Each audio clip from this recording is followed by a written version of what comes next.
சாய் பக்தர்களுக்கு என் அன்பு வணக்கங்கள். ஓம் சாய்ராம். என் அன்பு குழந்தையே, உன் சாய் எப்பொழுதும் உனக்காகத்தான் வருவேன். எந்த விதத்திலும் என் குழந்தையின் வாழ்க்கை பறிபோக கூடாது என்ற எண்ணத்தில்தான் உன்னை நோக்கி நான் வருவேன். அப்பொழுது என் வாக்கை தவறவிட்டால் உன் சாயப்பா எதற்காக உன்னிடம் பேசுகிறேன் என்பது உனக்கு தெரியாமல் போய்விடும் அல்லவா? உன் வாழ்க்கையில் இது நாள் வரை உன் உறவை பிரிந்திருப்பது யாரால் என்று நான் சொல்ல வந்துள்ளேன். அது உனக்கு அதிர்ச்சி தரும் செய்தியாக கூட இருக்கலாம். ஏனென்றால் அதற்கு காரணம் நீதான்.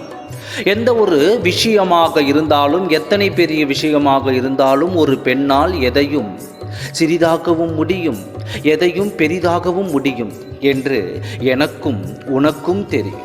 அப்படி இருக்கையில் மகிழ்ச்சியாக வாழ்ந்து கொண்டு இருந்த உன் வாழ்க்கையில் ஒரு பிரச்சனை வருகிறது என்று தெரிந்தால் அது யாருக்கும் தெரியாமல் உங்கள் இருவருக்குள்ளும் அதை முடித்திருக்க வேண்டும்.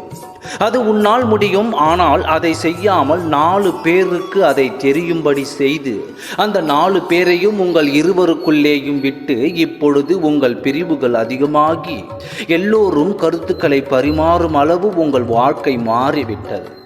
இதற்கு காரணம் உன் உறவை நான் சொல்ல மாட்டேன். இதற்கு முழுக்க முழுக்க நீதான் காரணம்.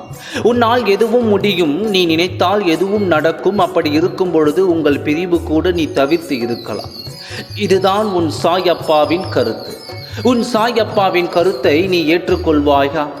நீ வாழ்ந்தாலும் ஏசும், தாழ்ந்தாலும் ஏசும் இந்த உலகம். அப்படி இருக்கும் பொழுது நீ வருத்தப்பட்டாலும் வேதனைப்பட்டாலும் இவர்களுக்கும் அதற்கும் எந்த சம்பந்தமும் இல்லை என்று அவர்கள் இருக்கும் பொழுது உன்னுடைய சந்தோஷத்தை கெடுக்க நான் ஏன் அவர்களுக்கு வாய்ப்பை கொடுத்தாய்? அந்த நேரத்தில் அந்த விஷயத்தை பெரிதாக்கி உன் துணையோடு நீ சமரசமாகி அமைதியாக இருந்து பிரச்சனையை நீ சரி செய்து இருக்கலாம். எந்த நேரத்திலும் உன் வாழ்க்கை பறிபோக கூடாது என்பதில் நான் தீர்க்கமாக இருக்கிறேன். இது உனக்கு மட்டுமல்ல, தெய்வமாக இருக்கும் எனக்கும் இது பொருந்தும்.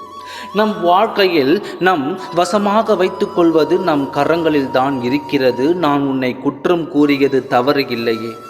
உன் சாயப்பாவின் மீது கோபப்படுகிறாயா? நீதான் காரணம் என்று நான் சொன்னதால் உன் சாயப்பா எதை சொன்னாலும் உன் நல்லதுக்குத்தான் சொல்வேன். என் குழந்தையின் வாழ்க்கை இப்படி இருக்கும் பொழுது கண்ணீரோடு நீ இருப்பதை நான் பார்க்கும் பொழுது நான் எப்படி சந்தோஷப்படுவேன். வாழ்க்கையின் பொறுப்பு எப்பொழுதும் பெண்களின் கையில் இருக்கிறது. ஒரு பெண்ணால் ஆகவும் முடியும், அழிக்கவும் முடியும் என்று கேட்டு இருக்கிறாய் அல்லவா? அப்படி இருக்கும் பொழுது இந்த பிரச்சனையை நீ சிறிதாக்கி இருக்கலாம். இதனால் தான் நீதான் காரணம் என்று நான் சொல்கிறேன். இன்னொரு வாய்ப்பை நான் தருகிறேன். அந்த மூலம் அந்த எதிரிகளை அழித்து உன் வாழ்க்கையை நான் சரி செய்கிறேன். கூடிய விரைவில் அந்த வாய்ப்பை பற்றி நான் உடன் பேச வருவேன். என் வார்த்தையை தவிர்க்காமல் முழுமையாக கேள். அப்பொழுது உனக்கு புரிய வரும். கவலையின்றி மகிழ்ச்சியோடு இரு. உன் சாயப்பா நான் இருக்கின்றேன். ஓம் சாய்ராம். நன்றி, வணக்கம்.